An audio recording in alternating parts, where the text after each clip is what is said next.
چیکو مینڈک اور سیمی گلہری۔ ایک دفعہ کا ذکر ہے کہ ایک ہرے بھرے خوبصورت جنگل میں چیکو مینڈک اور سیمی گلہری نام کے دو اچھے دوست رہتے تھے۔ وہ بہت پکے دوست تھے اور ہمیشہ ایک ساتھ کچھ مزیدار کھانے کی تلاش میں رہتے تھے۔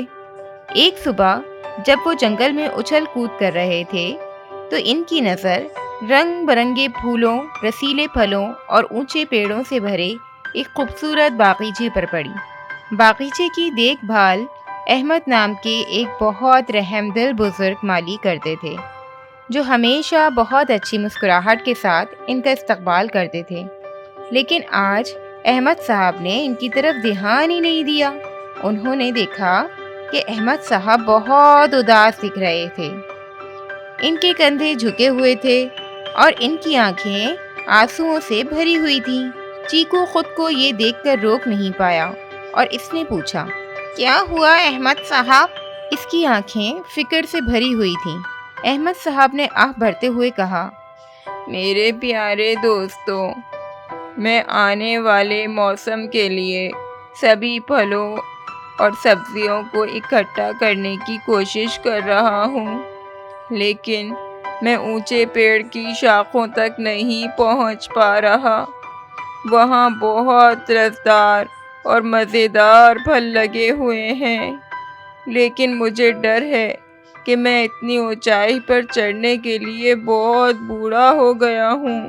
چیکو اور سیمی نے ایک دوسرے کی طرف دیکھا اور بنا کچھ سوچے سمجھے مدد کی پیشکش کی۔ فکر نہ کریں احمد صاحب، ہم آپ کے لیے پھل اور سبزیاں لائیں گے۔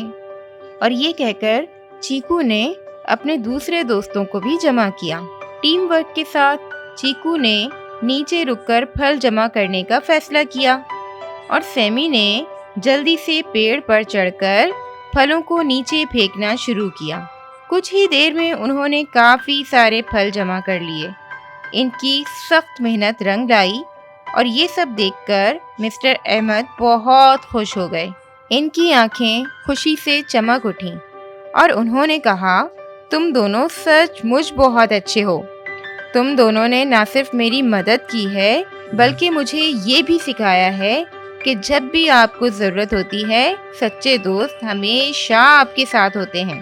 چیکو اور سیمی اپنے مالی دوست کی مدد کر کے بہت خوش تھے اور مدد کرنے کی خوشی میں احمد صاحب نے انہیں کچھ پھل بھی دیے تھے، جو انہوں نے بہت مزے لے کر کھائے۔